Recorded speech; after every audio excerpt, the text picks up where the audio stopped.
तो कमोडिटी समाचार सिक्योरिटीज़ की तरफ से एक खास सेगमेंट जो कमाते रहो, इसमें आपका बहुत बहुत स्वागत है। और मैं हूं हर बार की तरह हर्ष शर्मा, और हर बार की तरह हमारे साथ बेहद खास मेहमान जुड़ रहे हैं यहाँ पे राजेश सर। राजेश सर धन्यवाद, गुड मॉर्निंग अपना कीमती समय देने के लिए। गुड मॉर्निंग हर्ष, और सभी दर्शकों को भी गुड मॉर्निंग। कैसे हैं आप? मैं एकदम बढ़िया सर, आप ठीक है? जी जी बिल्कुल ठीक। ठीक है सर। तो अब तो सर जो कल आपने यहाँ पे हमारे दर्शकों को SKM एग प्रोडक्ट्स को लेकर जो दिया था आपने यहाँ पे कॉल, एक अच्छी चलती हुई दिखी सर, एक अच्छी तेजी रही 9% के आसपास की। हाँ, इंट्राडे में ये करीब 13% तो ऊपर गया, 310 के हाईज लगे हैं। तो देखिए फंडामेंटल अभी भी स्ट्रांग है। फंडामेंटल कोई एक दिन में चेंज नहीं हो जाते। कंपनी जिस हिसाब से केपेक्स कर रही है और जो टेक्नोलॉजी वो अपने प्लांट पर लगा रही है, तो आने वाले समय में रिजल्ट्स और भी बेहतर होंगे। तो किसी भी डिक्लाइन पर जो सपोर्ट मैंने आपको 245 250 का दिया था, अगर सपोर्ट के आसपास मिलता है तो फिर से बाइंग पोजीशन बनाने की इसमें कोशिश ही करनी चाहिए। अच्छा काउंटर है और अच्छा ही पैसा बनेगा। चलिए ठीक है। अब सर मैं मार्केट्स के ऊपर आता हूँ, क्योंकि मार्केट खुल गया है यहाँ पे, और जो गिफ्ट निफ्टी साफ तौर पे दिखा था 35 से 40 पॉइंट की तेज़ी, वो अभी फिलहाल के लिए तो वाइप आउट होती हुई दिख रही है, और 7 से 8 पॉइंट के आसपास की एक हल्की बढ़त है। 24,000 का आंकड़ा अभी भी जो है यहाँ पे दिखा नहीं, हालांकि जो ओपन हुआ था वो 24,032 के आसपास ओपन होता हुआ दिखा सर यहाँ पे। लेकिन अब जो अगर हम लोग देखें यहाँ पे इंडेसिस के तौर पे यहाँ पे साफ तौर पे, तो जो निफ्टी बैंक है उसमें एक हल्की सी बढ़त है, 1/4% के आसपास की एक तेज़ी आप मान के चल लीजिए सर इसमें।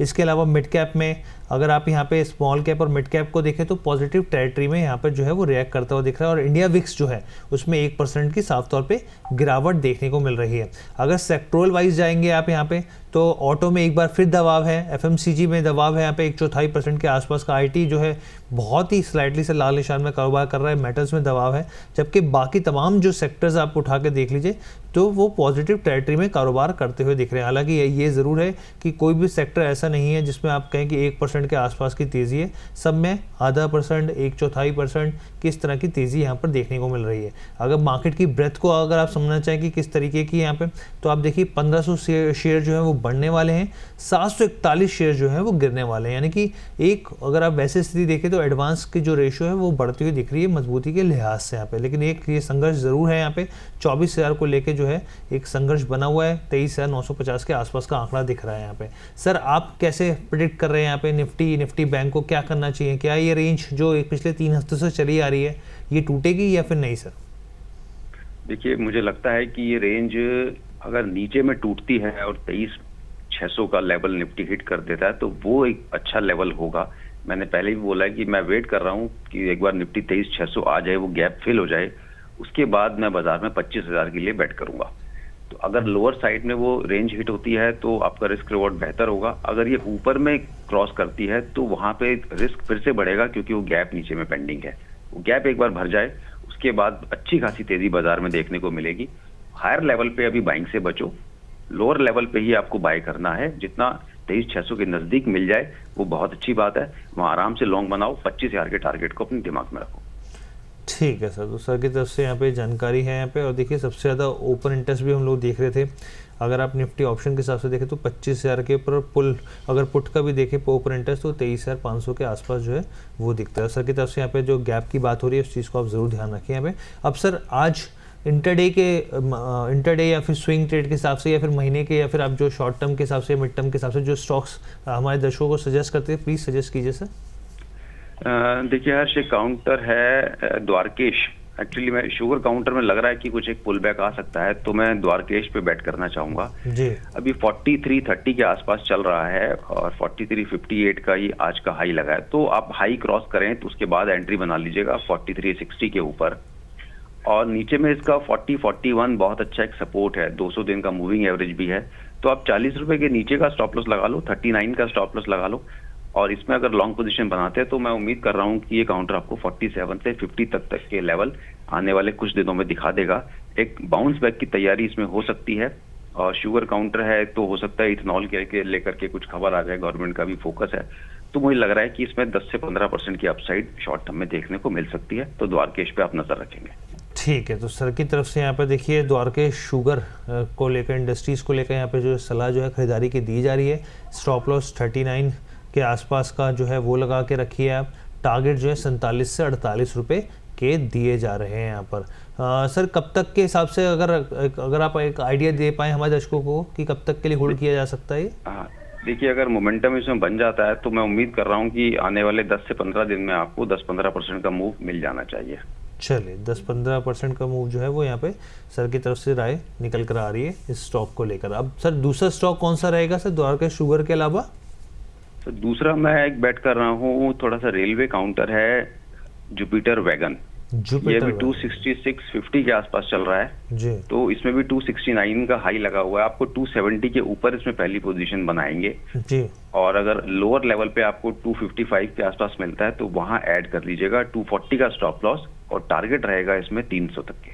अच्छा 300 तक के टारगेट्स आपको दिख रहे हैं यहाँ पे, और सर की तरफ से यहाँ पे कहा जा रहा है साफ तौर पे कि अगर आपको ऐड करना है 255 के भाव पर आप ऐड कर सकते हैं। यहाँ पे स्टॉप लॉस जो है 240 का लगा के रखिए। यहाँ पे 300 तक के टारगेट्स जो है वो साफ तौर पे दिख रहे हैं यहाँ पे, यानी कि 240 का टारगेट स्टॉप लॉस लगा के रखे हैं यहाँ पे 300 के जो है टारगेट्स के लिए यहाँ पे। तो जुपिटर वैगन द्वारका शुगर जो है ये दो पिक निकल कर सर की यहाँ पर आ रही है। सर एक दो सवाल मैं और आपसे लेना चाहूँगा यहाँ पे, क्योंकि दर्शकों के भी सवाल जब आप आते हैं तो हम लोग सोचते हैं कि कुछ सवाल को भी कवर किया जाए, क्योंकि दर्शक जो है इंतज़ार कर रहे होते हैं यहाँ पे।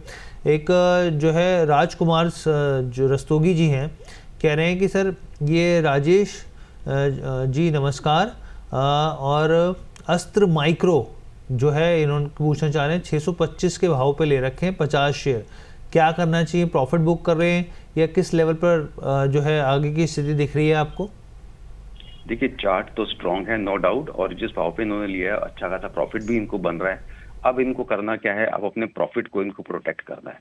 देखिए हालांकि बहुत चल गया है, सभी मूविंग एवरेजेस से बहुत दूर है, तो फंडामेंटली जो टेक्निकल की हम भाषा में फंडामेंटल बोलते हैं कि जहाँ पे टेक्निकल थोड़ा सा बेस बनाया हुआ है, वहाँ उसमें यही कहा जाता है कि अगर कोई प्राइस अपने मूविंग एवरेजेस से काफी दूर चला जाए तो कोई या तो फिर वो साइडवेज में चला जाता है या फिर वो प्राइस में करेक्ट होकर के अपने मूविंग एवरेजेस के पास आता है।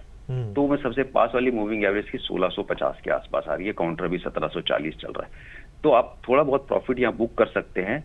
हो सकता है काउंटर कुछ समय के लिए साइडवेज चला जाए या कुछ इसमें करेक्शन भी आ जाए, पर नो डाउट काउंटर स्ट्रांग है, आपको आने वाले समय में और बेहतर मुनाफे देखने को मिल सकते हैं। पार्शियल प्रॉफिट बुक कर लो और पार्शियल को आप होल्ड कर लो, तो इसमें अभी ऐसी कुछ दिक्कत वाली बात नहीं है। कभी जब चार्ट खराब होगा या कुछ नेगेटिविटी दिखाई देगी तब आपको जरूर इसी शो पे बता दिया जाएगा कि यहाँ पे नेगेटिविटी आ रही है, आप दोबारा क्वेश्चन पूछ लीजिएगा। अभी आप पार्शियल होल्ड कर लो और पार्शियल को बुक कर लो। ठीक है, तो सर की तरफ से यहाँ पर जो है वो राय निकल कर आ रही है यहाँ पर इस अस्त्र माइक्रो। ठीक है सर, बहुत बहुत धन्यवाद sir, thank you so much हमारे साथ जुड़ने के लिए। साथ ही डिस्क्लेमर प्लीज शेयर कर दीजिए। हाँ सर, जिन भी स्टॉक्स पे बात की है कोई पर्सनल होल्डिंग नहीं है, क्लाइंट्स की पोजीशन इसमें हो सकती है। कोई भी ट्रेड लेने से पहले अपने वित्तीय सलाहकार की राय जरूर ले लें और जो लेवल बताए गए हैं उन्हीं लेवल के हिसाब से ट्रेड करें। जब तक अभी वो हाई, आज के हाई के ऊपर काउंटर नहीं चलते हैं वो बाय नहीं है। MTF पे सौदा ना करें, अपनी ही जो आपका कैश है उसी का यूज करें। Thank you. ठीक है, तो सर की तरफ से यहाँ पे देखिए तमाम जानकारी और प्लस जो इम्पोर्टेंट चीज़ है यहाँ पे MTF को लेकर, इस चीज़ को आप ज़रूर ध्यान रखिएगा।